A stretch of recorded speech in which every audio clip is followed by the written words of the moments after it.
Welcome back to Owens Buzz On Biz. I'm here with two more marketing students today. We have... I'm Lydia. I'm Aaron. And in our last little segment, we talked about a lot of the Taylor Swift and Travis Kelce, which kind of rolls right into the influencer marketing. And what's your opinion on influencer marketing? What do you think do you think it's going to be big, new? Is it going to be our new form of like TV commercials?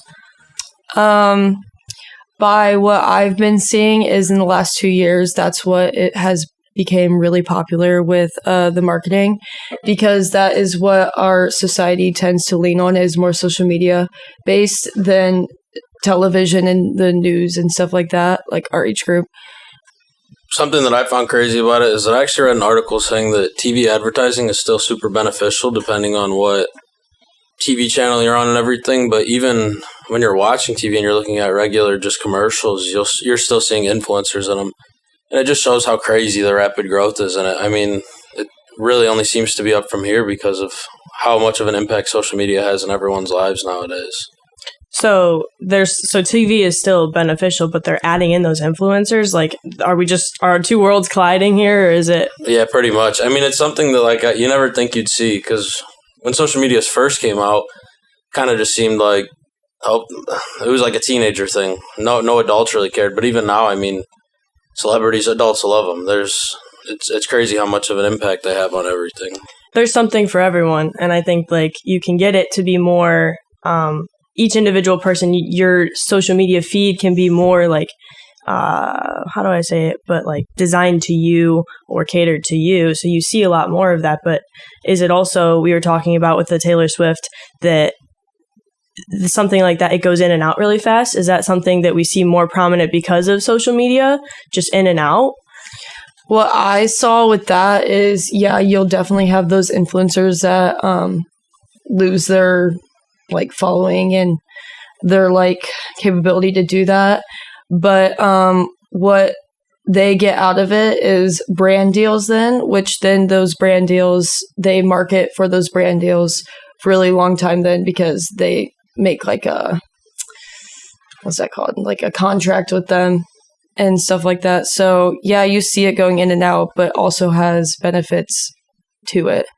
I feel like it's even like Charli D'Amelio. Wasn't she like the first person to ever hit 100 million TikTok followers? And then now I don't see her on anything really. In a year.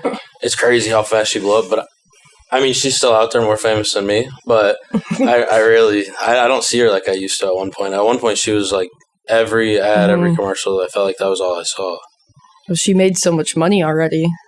I think it also has to do with like the demographic too, is like, she's going to be more, people are going to listen more, like the younger kids are going to listen more to her as opposed to, and I think you see that a lot too, you divided a lot more of who listens to who and how fast people are picking up on it and then dropping them off.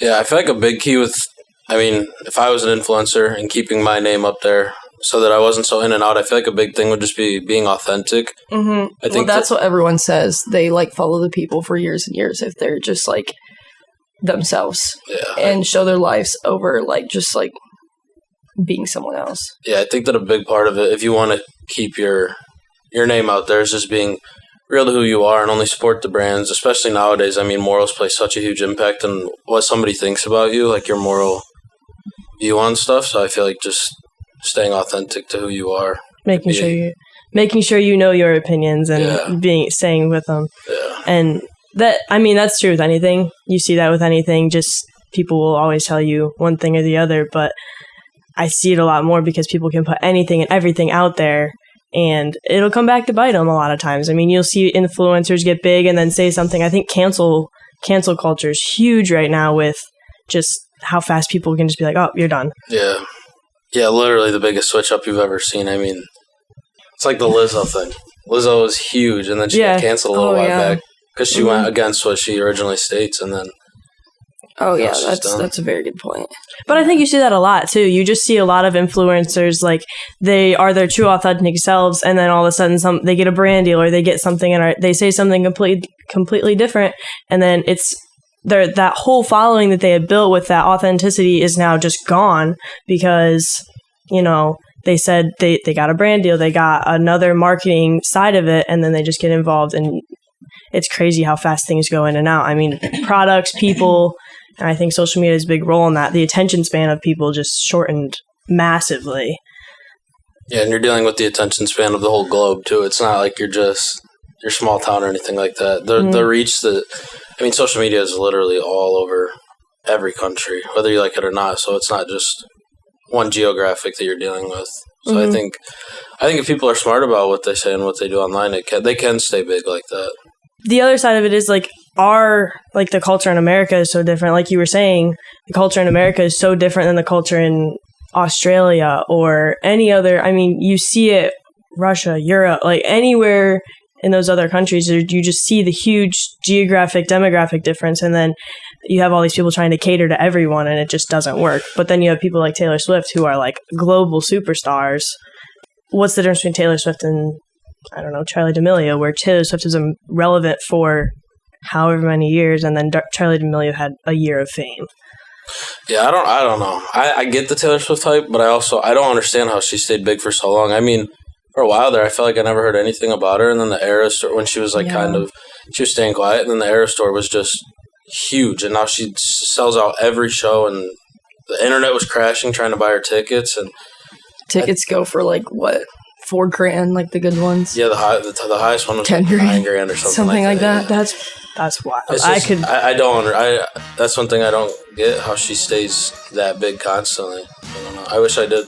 It's a nice life to have. I mean, she has rebranded a couple times. Like, she's changed her music a little bit. Yeah. And but then you have those diehard fans that have followed from the beginning to the end. And it's just interesting to see how some people go in and out and others just are there forever, basically. Yeah.